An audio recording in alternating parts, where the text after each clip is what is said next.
രോഹിത് ശർമ്മയ്ക്ക് ശേഷം Indian cricket team നായകസ്ഥാനം ലഭിക്കാൻ ഒരു മുതിർന്ന താരം ചരടുവലി നടത്തുന്നതായി Indian Express report. Border Gavaskar ട്രോഫിക്ക് ശേഷം രോഹിത് നായകസ്ഥാനം ഒഴിയാനുള്ള സാധ്യത മുന്നിൽ കണ്ടാണ് മുതിർന്ന ഇന്ത്യൻ താരം രഹസ്യ നീക്കങ്ങൾ നടത്തുന്നതെന്നാണ് ഇന്ത്യൻ എക്സ്പ്രസ് റിപ്പോർട്ടിൽ പറയുന്നത്. രോഹിത് ഒഴിയുമ്പോൾ ഇന്ത്യയുടെ ഇടക്കാല ക്യാപ്റ്റനാകാൻ ഈ താരം ആഗ്രഹിക്കുന്നുണ്ട്. മിസ്റ്റർ ഫിക്സിറ്റ് എന്നാണ് ഈ താരം സ്വയം വിശേഷിപ്പിക്കുന്നത്. എന്നാൽ നായകസ്ഥാനത്തിനായി നീക്കങ്ങൾ നടത്തുന്ന താരം ആരാണെന്ന റിപ്പോർട്ടിൽ വ്യക്തമാക്കിയിട്ടില്ല. നിലവിൽ ഇന്ത്യൻ ടീം നേരിടുന്ന പ്രതിസന്ധികളെ തൻ്റെ നേതൃമികവ് കൊണ്ട് മറികടക്കാൻ സാധിക്കുമെന്നാണ് ഈ താരം കരുതുന്നത്. രോഹിത്തിന് ശേഷം ജസ്പ്രീത് ബുംറ ടെസ്റ്റ് ക്യാപ്റ്റനാകാനുള്ള സാധ്യതയുണ്ടെങ്കിലും സീനിയോറിറ്റി പരിഗണിക്കുമ്പോൾ തനിക്കും യോഗ്യതയുണ്ടെന്നാണ് ഈ താരം വിശ്വസിക്കുന്നത്.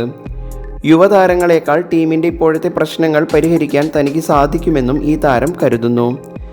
KL രാഹുൽ, ഋഷഭ് പന്ത്, രവീന്ദ്ര ജഡേജ എന്നിവരിൽ ഒരാളായിരിക്കും ഇന്ത്യൻ എക്സ്പ്രസ് റിപ്പോർട്ടിൽ ഉദ്ദേശിച്ചിരിക്കുന്ന താരമെന്നാണ് ക്രിക്കറ്റ് ആരാധകരുടെ കണ്ടെത്തൽ.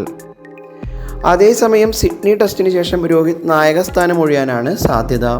ടെസ്റ്റ് ഫോർമാറ്റിൽ നിന്ന് വിരമിക്കാനും രോഹിത് ആലോചിക്കുന്നുണ്ട്. അങ്ങനെ വന്നാൽ ഏകദിന ഫോർമാറ്റിൽ മാത്രമായിരിക്കും താരം തുടരുക. 2020 നിന്ന് രോഹിത് നേരത്തെ വിരമിച്ചതാണ്. അപ്പോഴും ചാമ്പ്യൻസ് ട്രോഫി കഴിയുന്നതുവരെ രോഹിത് ഏകദിന നായകസ്ഥാനത്ത് തുടരുമോ എന്ന കാര്യത്തിൽ ഉറപ്പില്ല. ടെസ്റ്റ് നായകസ്ഥാനത്തിനൊപ്പം ഏകദിന നായകസ്ഥാനവും ഒഴിയാൻ രോഹിത് ആലോചിക്കുന്നതായാണ് വാർത്തകൾ.